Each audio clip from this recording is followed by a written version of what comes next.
Hi friends, welcome to AYIFA Tasty and Beauty. இது வரைக்கும் நீங்க நம்ம சேனலை சப்ஸ்கிரைப் பண்ணலனா உங்களுக்கு என்னோட வீடியோஸ்லாம் பிடிச்சிருந்தா சப்ஸ்கிரைப் பண்ணி கூடவே பக்கத்துல இருக்க பெல் ஐகானையும் கிளிக் பண்ணிக்கோங்க. அப்பதான் என்னோட எல்லா வீடியோஸோட நோட்டிஃபிகேஷன்ஸும் உங்களுக்கு உடனே வரும்.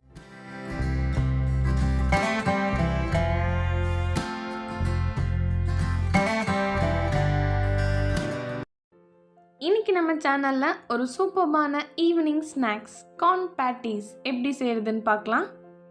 ஃபர்ஸ்ட் நம்ம அரை கப் சோளத்தை நல்லா பாயில் பண்ணி எடுத்துக்கலாம். சோளத்தில் நான் ஏற்கனவே பாயில் பண்ணும்போது உப்பு ஆட் பண்ணியிருக்கேன், அதனால நான் இதில் கொஞ்சம் கம்மியாக சேர்த்து இது நல்லா மிக்ஸி ஜாரில் அரைச்சி எடுத்துக்கிறேன்.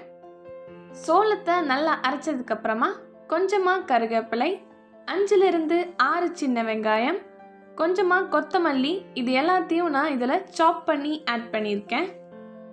அடுத்ததாக நம்ம இதில் மசாலா சேர்த்து மிக்ஸ் பண்ணிக்கலாம். 1 டீஸ்பூன் மிளகாய்த்தூள், 1 டீஸ்பூன் சிக்கன் மசாலா, அரை டீஸ்பூன் சீரகத்தூள் சேர்த்துட்டு நம்ம இதை நல்லா மிக்ஸ் பண்ணிடலாம். பெரிய வெங்காயத்தை விட சின்ன வெங்காயம் நம்ம எல்லாத்துலேயும் யூஸ் பண்ணிக்கலாம், அது ரொம்ப ஹெல்த்தியானதும் கூட. அடுத்ததாக நான் 2 பொட்டேட்டோவை நல்லா துருவி எடுத்து வச்சுருக்கேன். பொட்டேட்டோவை நம்ம ஸ்மாஷ் பண்ணுறதை விட இந்த மாதிரி துருவி எடுத்து வச்சிட்டோம்னா அது கட்டியாகாமல் இருக்கும். அடுத்ததாக நான் இதில் 1 டீஸ்பூன் கார்ன்ஃப்ளவர், 1 டீஸ்பூன் அரிசி மாவு, 2 டீஸ்பூன் ரவை சேர்த்துக்கிறேன். ஏற்கனவே நம்ம சோளத்துலேயும் மசாலா சேர்த்துருக்கிறதுனால இதில் நம்ம கொஞ்சம் அளவாக சேர்த்துக்கலாம். 1 டீஸ்பூன் சிக்கன் மசாலா, அரை டீஸ்பூன் சீரகத்தூள், 1 டீஸ்பூன் மிளகாய்த்தூள், அரை டீஸ்பூன் சாட் மசாலா, தேவையான அளவு உப்பு சேர்த்துட்டு நம்ம இதை நல்லா மிக்ஸ் பண்ணிடலாம். தண்ணி சேர்த்து நம்ம இதை நல்லா மிக்ஸ் பண்ணி பிசைஞ்சு எடுத்துக்கலாம். கையிலையே நம்ம இதை நல்லா பிசைஞ்சிக்கலாம். இது ரொம்ப கட்டியாவோ ரொம்ப தண்ணியாகவும் இருக்கக்கூடாது.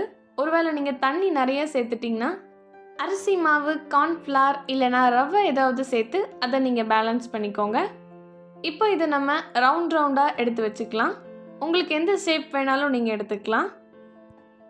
அடுத்ததாக நான் கையில் கொஞ்சமாக ஆயில் அப்ளை பண்ணி நான் ரவுண்டாக பண்ணி வச்சுருக்கதை கையில் நல்லா ப்ரெஸ் பண்ணிக்கிறேன். இது ஒரு ஷேப்க்கு வந்ததுக்கப்புறமா நம்ம ஃபஸ்ட்டே கார்ன் வச்சு செஞ்சு வச்சுருக்க ஃபில்லிங்கை இதுக்குள்ளே நம்ம வச்சிடலாம். இதோட சென்டரில் நம்ம கார்ன் ஃபில்லிங் வச்சதுக்கப்புறமா லைட்டாக இதை ப்ரெஸ் பண்ணிவிட்டு சைடில் இருக்கிறதெல்லாம் வச்சு இதை நம்ம ரவுண்ட் பண்ணி மூடிடலாம். ஃபில்லிங் வச்சு நம்ம இதை நல்லா ரவுண்ட் பண்ணதுக்கப்புறமா திரும்பவும் நம்ம லைட்டாக இதை ப்ரெஸ் பண்ணி ஒரு கட்லெட் ஷேப்புக்கு கொண்டு வந்துடலாம். இதை கார்ன் பேட்டிஸ்னு சொல்லுவாங்க, இல்லைனா கார்ன் கட்லெட்னு சொல்லலாம். ஆயில் நல்லா ஹீட் ஆனதுக்கப்புறமா நம்ம ப்ரெஸ் பண்ணி வச்சுருக்க கார்ன் பேட்டிஸை இதில் நம்ம ஃப்ரை பண்ணிக்கலாம். 2 சைடும் கோல்டன் ப்ரௌன் கலர் ஆகிற வரைக்கும் நம்ம இது நல்லா ஃப்ரை பண்ணிடலாம். அவ்வளோதான், ரொம்பவே கிறிஸ்பி அண்ட் டேஸ்டியான கார்ன் பேட்டிஸ் ரெடி ஆயிடுச்சு. இதை மாதிரி இன்னும் நிறைய ரெசிபிஸ் உங்களுக்கு வேணும்னா மறக்காமல் நம்ம சேனல் AYIFA Tasty and Beautyக்கு சப்ஸ்கிரைப் பண்ணிக்கோங்க. இது கட் பண்ணும்போது நல்லா கிறிஸ்பியாக இருந்துச்சு, சாப்பிட்றதுக்கும் ரொம்ப டேஸ்டியாக, ஸ்டஃபிங்லாம் உள்ள நல்லா வெந்திருக்கு. கண்டிப்பாக இந்த ரெசிபியை நீங்களும் உங்கள் வீட்டில் ட்ரை பண்ணி பார்த்துட்டு எப்படி வந்துச்சுன்னு கமெண்ட் பண்ணுங்கள். இந்த வீடியோ உங்களுக்கு பிடிச்சிருந்தா லைக் பண்ணுங்கள், ஷேர் பண்ணுங்கள். தேங்க்ஸ் ஃபார் வாட்சிங்.